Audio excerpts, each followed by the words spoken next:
Filial generation F2.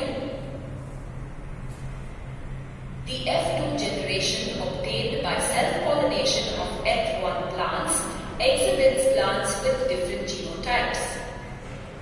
Out of a total of 16 plants, 9 plants are with round and yellow seeds, capital R, capital Y. 3 are with wrinkled and yellow seeds, small r, capital Y. 3 are with round and green seeds, capital R, small y. And 1 is with wrinkled and green seed, small r, small y. Thus, the phenotypic ratio of the F2 plants is 9:3:3:1. Now, let us find out how much we have understood about a dihybrid cross by analyzing one more example of pea plants. Assume that a purebred tall pea plant bearing red flowers is cross-pollinated with a short pea plant bearing white flowers. The cross involves a dihybrid cross with 2 pairs of contrasting characters, namely the height of plants and the color of flowers. One of the parents is tall, bearing red flowers, and the other parent is a dwarf, bearing white flowers. Tall plant and short plant are represented by genotype capital T and small t respectively. Capital R represents the genotype of red flower plants, and small r represents the white flower plants. P1 generation of plants is represented by capital T, capital R, and small t, small r.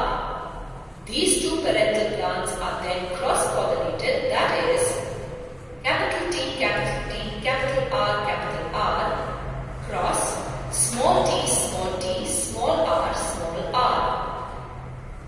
Gametes produced by P1 generation are capital T, capital R, and small t, small r respectively. F1 generation of plants have genotype capital T, small t, capital R, small r. The F1 generation is then self-pollinated, that is capital T, small t, capital R, small r, cross capital T, small t, capital R, small r.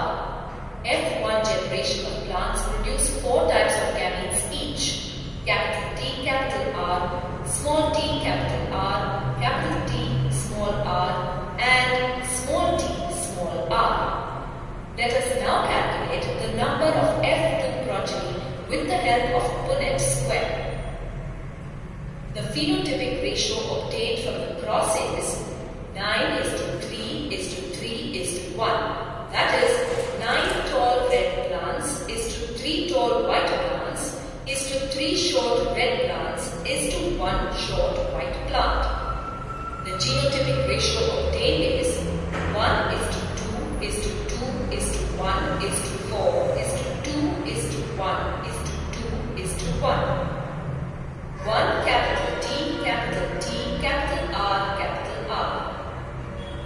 2 capital T, small t, capital R. 2 capital T, capital R, small r. 1 small t, capital R. 4 capital T, small t, capital R, small r. 2 small t, capital R, small r. 1 capital T, small r. 2 capital T, small r, small r. 1 small t, small r, small r. Mendel was the first to clearly put forward the idea that the hereditary units are present as definite particles and are referred to as factors. These were later known as genes, which are functional segments of DNA. Expression of traits.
gene is the section of DNA on a chromosome which codes for the formation of a protein controlling a specific characteristic or trait of an organism.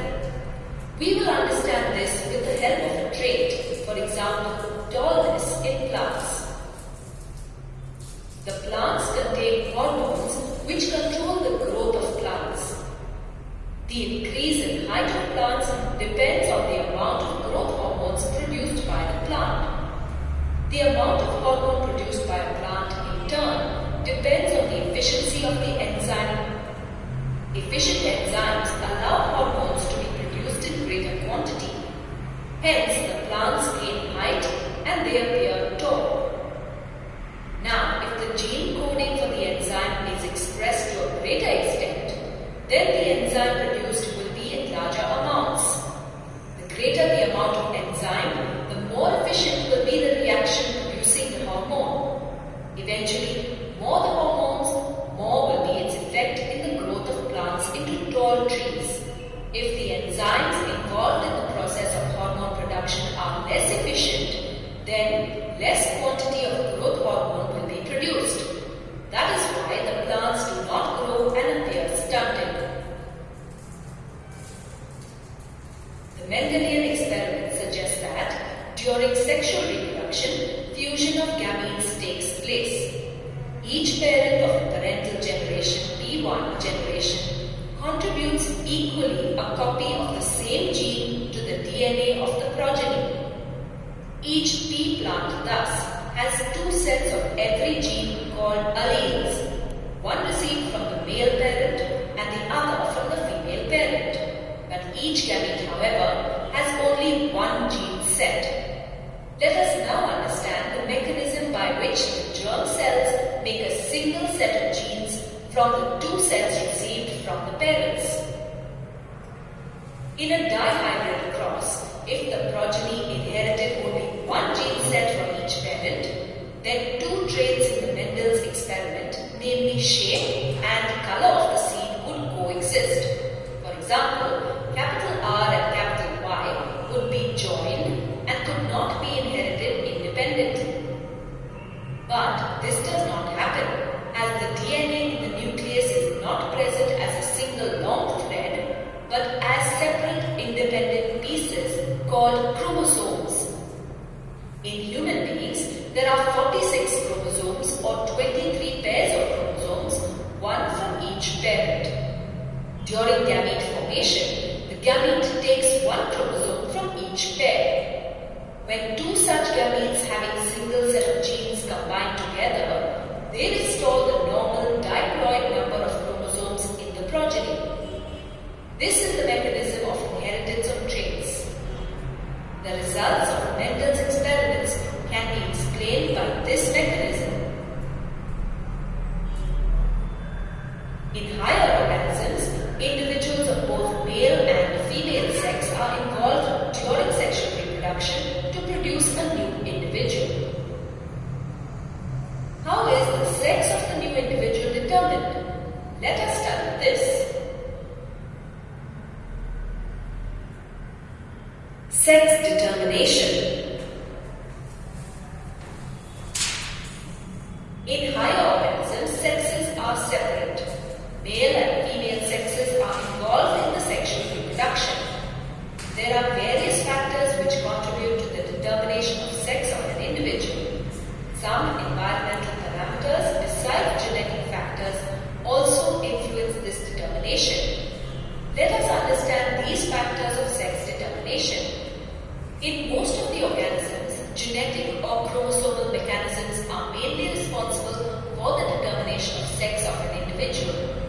For example, in some animals, the temperature at which the fertilized eggs are contained determines the sex of the offspring.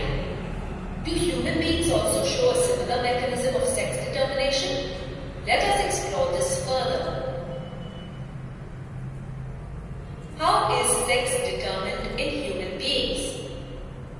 The sex of an individual depends on the genes inherited from its parents. An individual usually inherits a similar set of genes from each of the parents during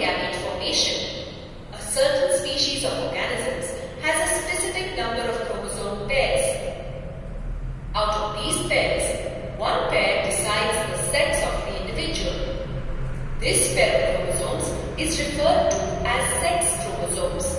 For example, human beings have 23 pairs of chromosomes. In human beings, out of these 23 pairs, 22 pairs are autosomes, which perform functions apart from sex determination, and the last one pair is the sex chromosome, which determines the sex of an individual. In human males, two different types of chromosomes are present in the pair of sex chromosomes. One is longer and the other is shorter. The longer chromosome is the capital X chromosome and the shorter one is the capital Y chromosome. In human females, the last one pair of sex chromosome shows two similar chromosomes, that is, two long capital X chromosomes. Thus, the last chromosome pair of the male parent has capital X, capital Y, and the female parent has capital X as its genetic constitution. The male parent produces X-bearing and Y-bearing gametes or sperms, while the female produces only X-bearing gametes or eggs. During reproduction, combination of X-bearing gamete from males with one X-bearing gamete from females results in offspring with the genetic constitution XX. In the same way, combination of Y chromosome from males with one X chromosome from females results in an offspring with the genetic constitution XY. Similarly, the other two gametes also result in two new offspring with genetic constitution as XX or XY. Thus, the chance of getting a female child is 50%, that is, 2 out of 4 offspring will be females. Similarly, the chances of getting a male child is also 50%, that is, 2 out of 4 offspring will be males. From this, it is clear that all children will inherit an X chromosome from their mother, irrespective of whether they are boys or girls. This is because the XX genetic combination of a female parent produces only one type of gamete, that with a single X chromosome. Do you know why in human beings the gametes from the male parent decide the sex of the baby? Let us understand this. A male parent has XY sex chromosomes. This parent produces two types of gametes, one with an X and the other with a Y chromosome. A female parent has XX sex chromosomes. Hence, this parent will always produce two similar types of gametes, those with a single X chromosome. Thus, an X chromosome inherited from the mother will always be present in the genetic constitution of the offspring. Thus, it is the type of male gamete involved during fusion which will decide the sex of the offspring. If it is an X chromosome, then the offspring will be a daughter with the genetic constitution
He was a fellow of the Royal Society.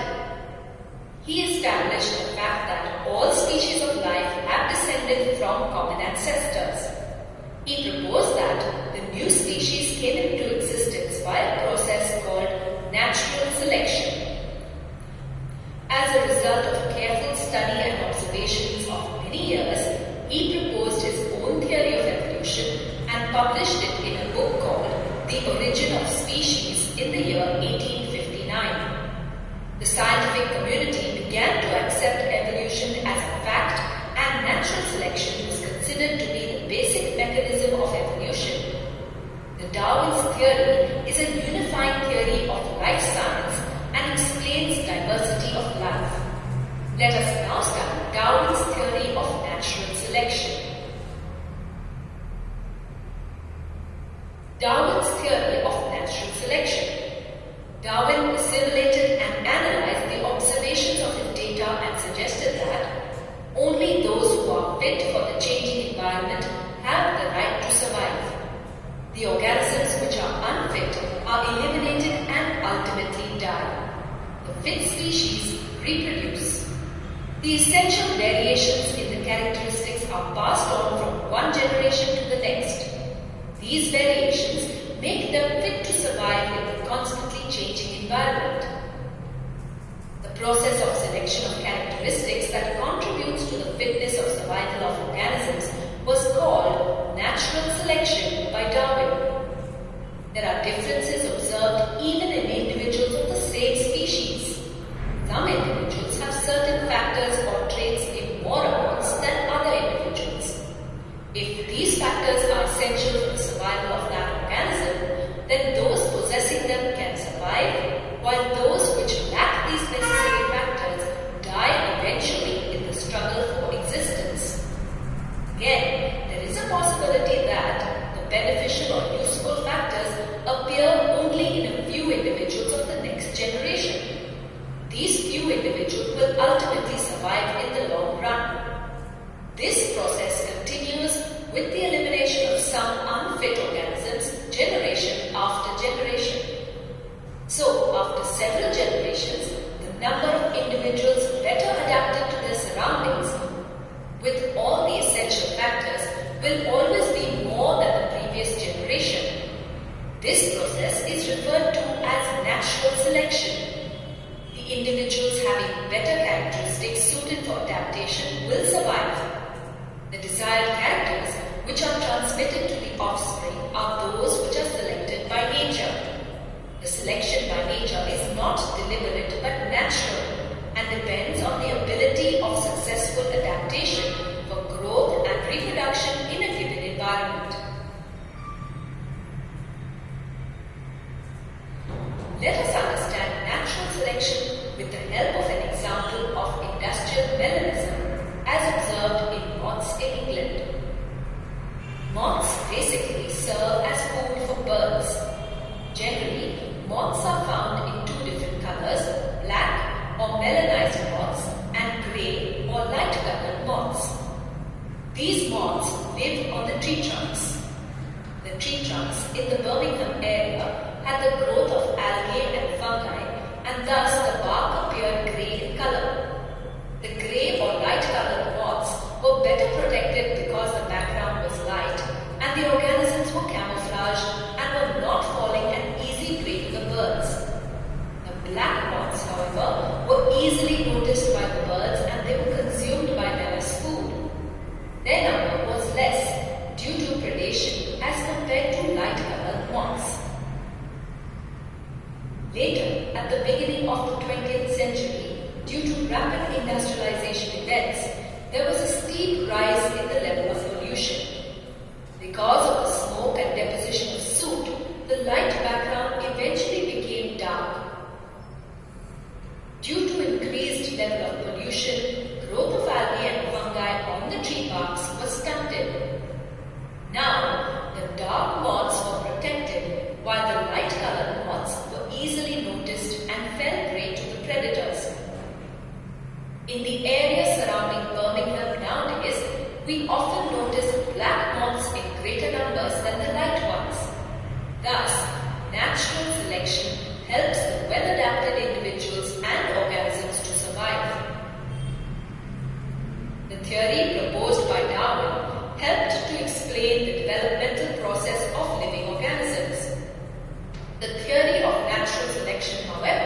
did not explain the mechanism by which living organisms acquired the adaptation factors.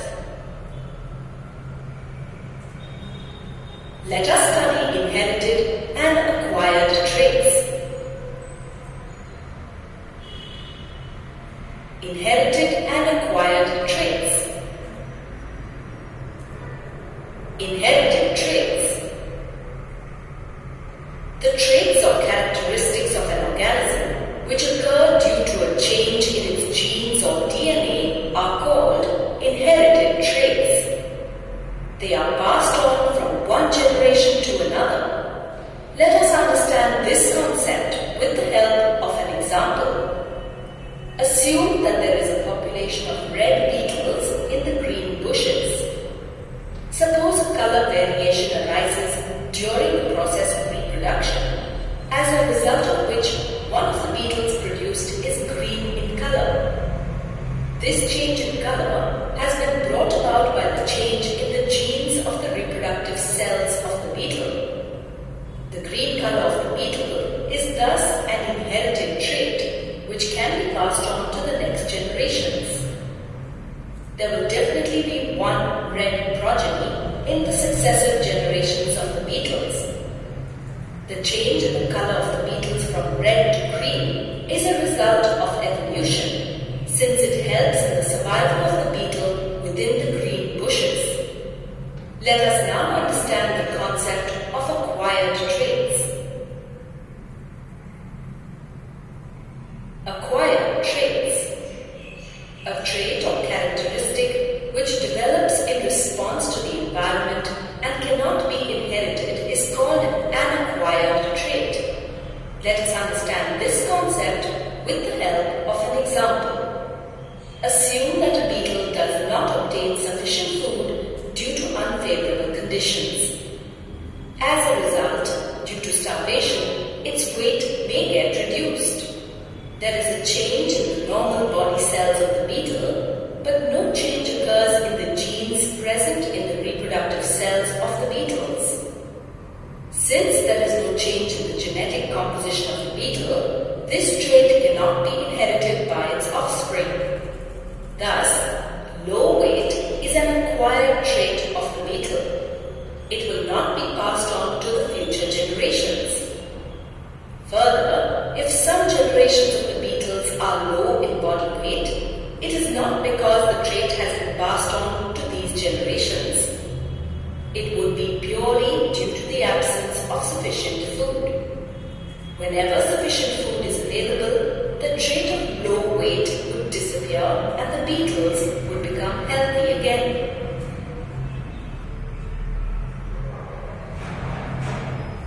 Origin of life on Earth. Life exists everywhere, from the equatorial region to the extreme poles of the Earth. The organisms are omnipresent, that is, found everywhere in the air, soil, water, sea, wood, and also the rocks. Man, due to his curious nature, has made several attempts to understand the origin of life on this planet and the great diversity of plants and animals which came into existence. Many theories have been proposed by scientists to explain the origin of life and the diversity of organisms on the Earth. In 1929, J.B.S. Haldane, a British scientist, proposed that the primitive sea served as a vast chemical laboratory powered by solar energy. The atmosphere was oxygen-free, that is, reducing in nature. It was rich in gases like carbon dioxide, hydrogen sulfide, sulfur dioxide, and ammonia. The combination of these gases in the presence of ultraviolet radiation gave rise to a host of organic compounds. The sea became a hot dilute soup containing large populations of organic molecules. How did these complex organic molecules arise? In 1953, Stanley L. Miller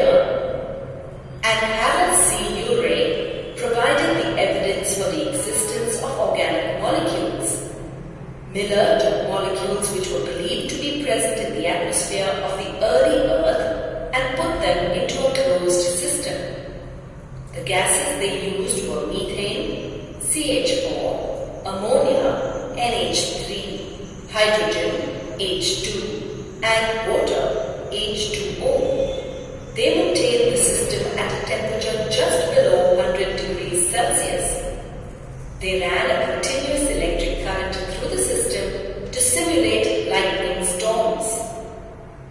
At the end of 1 week, Miller observed that as much as 10 to 15% of the carbon was now in the form of organic compounds. 2% of the carbon had formed some of the amino acids which were used to make proteins. Miller's experiment showed that the organic compounds such as amino acids, which are essential to cellular life, could be made easily under the conditions that scientists believed to be present on the early Earth. But can life rise afresh on Earth even now? No. The primitive environment was reducing in nature, whereas the present environment contains oxygen. That is, it is oxidizing in nature. The presence of oxygen would prevent the formation of organic compounds. This enormous finding inspired a multitude of further experiments.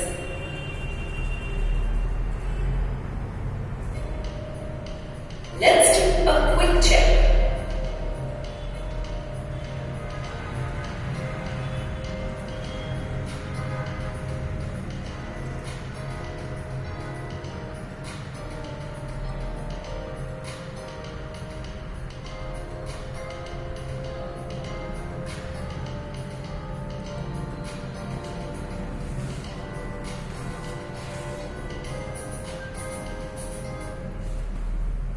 Speciation.